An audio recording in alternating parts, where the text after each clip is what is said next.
High, আমি সুমিত। আজকে current অ্যাফেয়ার্সের strategy নিয়ে কিছু বিশদে আলোচনা করা হবে, যে কারেন্ট অ্যাফেয়ার্সটাকে কোন কোন টপিকে পড়ব এবং সেটা কীভাবে পড়ব।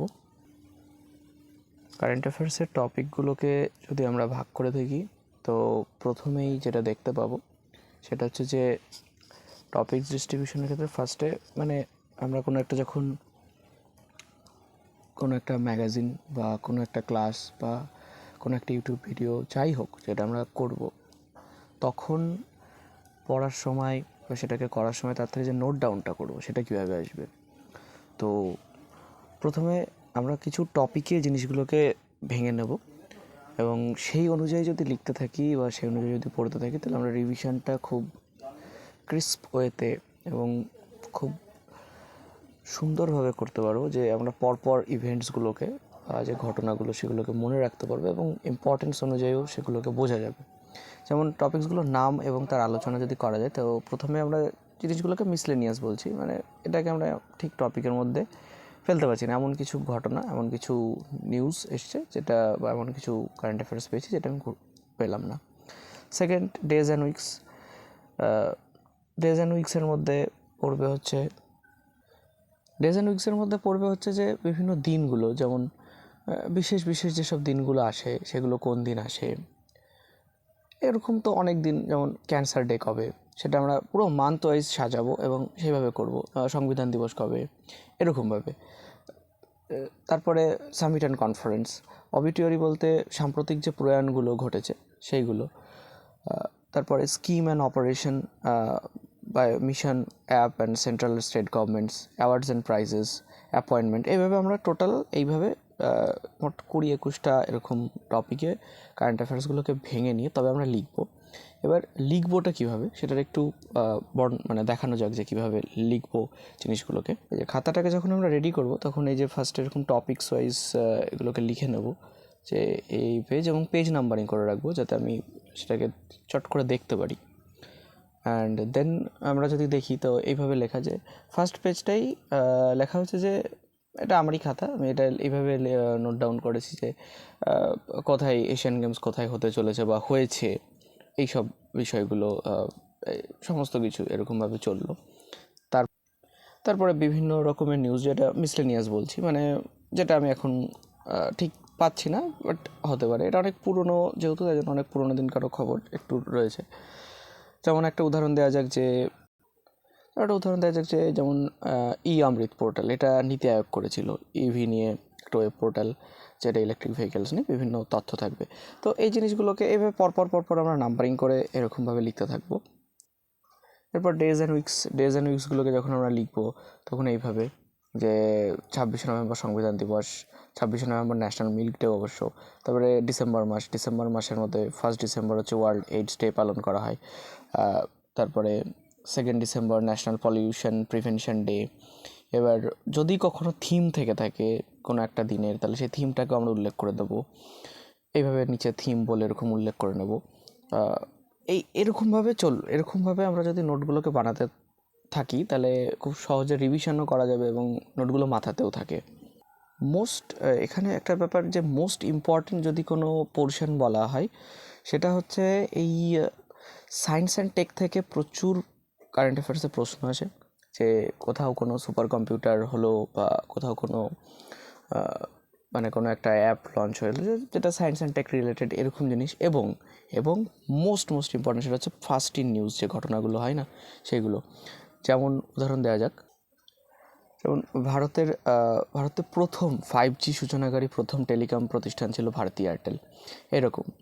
তো এই ঘটনাগুলো বা যে ফার্স্ট যেটা হচ্ছে, সেগুলো সব থেকে বেশি টাইম পরীক্ষাতে এসেছে, বা প্রিভিয়াস ইয়ারগুলোকে যদি আমরা দেখি বা রিসেন্ট কোয়েশ্চেনগুলো যদি দেখা যায়, তা দেখবো যে এরকম প্যাটার্নে প্রশ্ন সব থেকে বেশি। আর হচ্ছে বুকস অ্যান্ড অথর্সগুলোকে পরপর যদি লেখা যেতে থাকে, তো এক জায়গায় থাকলো, যখন আমরা রিভিশন করবো তখন জাস্ট বুকস অ্যান্ড অথর্সগুলোকে একবারে উল্টালাম। একভাবে আমরা নোট মেকিংটাকে খুব ঠিকঠাকভাবে করতে হবে, যাতে আর কি। আর একটা হচ্ছে ইন্ডেক্সগুলোকে এত সুন্দরভাবে লিখতে হবে যেন ইন্ডেক্সগুলো পরপর থাকে, যে পরপর আসতে থাকে ইন্ডেক্সগুলো, এবং সেখানে দুটো জিনিসই মেনলি থাকে।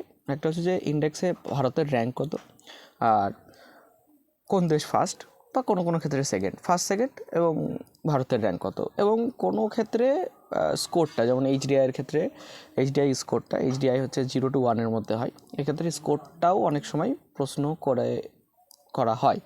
তো এইচডিআইয়ের ক্ষেত্রে স্কোর, এরকম কিছু ইন্ডেক্স থাকে যেগুলো প্রিভিয়াস ইয়ার ঘেটে বুঝে যাওয়া যায় যে কোন কোন ইন্ডেক্স কোন কোন ক্ষেত্রে বেশি ইম্পর্টেন্ট এবং তার কোনটুকু আমরা ঠিক পড়বো।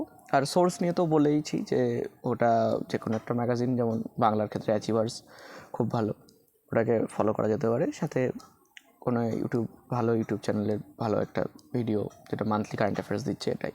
তো এরকমভাবে করতে থাকলে এবং যদি নোট মেকিংটা ঠিকঠাকভাবে হয় তো কারেন্ট অ্যাফেয়ার্সে ভালো স্কোর আমরা আশা করতেই পারি। আর টপিক ওয়াইজ জিনিসগুলোকে মানে লিখে এবং সেগুলোকে লেখাটা নিজের দিক থেকে খাটনি করাটা খুব গুরুত্বপূর্ণ হয়ে যায়, নাহলে কারেন্ট অ্যাফেয়ার্সে ভালো স্কোর করা সম্ভব হয়ে ওঠে না। আর কারেন্ট অ্যাফেয়ার্সটাকে এই জন্যই জোর দেয় যে কারেন্ট অ্যাফেয়ার্সই শুধু লিখবো না, কারেন্ট অ্যাফেয়ার্স রিলেটেড বিভিন্ন জিনিস লিখবো। যেমন পার্সনের নিউজ বলতে কোন পার্সন এখন নিউজে রয়েছে তার বিষয়ে আমরা কতটুকু লিখবো, সে কোন ফিল্ড থেকে জড়িত, এবং তার বিষয়ে যদি কোনো এক্সট্রা কিছু তথ্য থেকে থাকে, তিনি হয়তো ভারতরত্ন পেয়েছেন, তিনি পদ্মশ্রী পেয়েছেন, বা রিসেন্ট কোনো একটা পুরস্কার পেয়েছেন, তাহলে সেটাও লিখে নেবো যে ইনি এই ক্ষেত্রে জড়িত এবং তিনি এই পুরস্কারটি পেয়েছেন। তো এইগুলোই প্রশ্নের ক্ষেত্র, বা তার রিলেটেড যদি কোনো এক্সট্রা আরও কিছু মানে খুব ইম্পর্টেন্ট কোনো তথ্য থেকে থাকে, যেমন হয়তো অমিতাভ বচ্চন এখন রয়েছেন কোনো কারণে, তিনি পার্সোনাল নিউজ মানে তার বিষয়ে আলোচনা হচ্ছে, তো তিনি কোন পুরস্কার রিসেন্ট পেয়েছেন সেটা, যেমন সম্প্রতি রতন টাটা মারা গেছেন, তো তিনি আমাদের দেশে কবে পদ্মশ্রী, পদ্মবিভূষণ, এই যে পদ্ম পুরস্কারের মধ্যে কোনটা পেয়েছিলেন, কবে পেয়েছিলেন যদি পেয়ে থাকেন।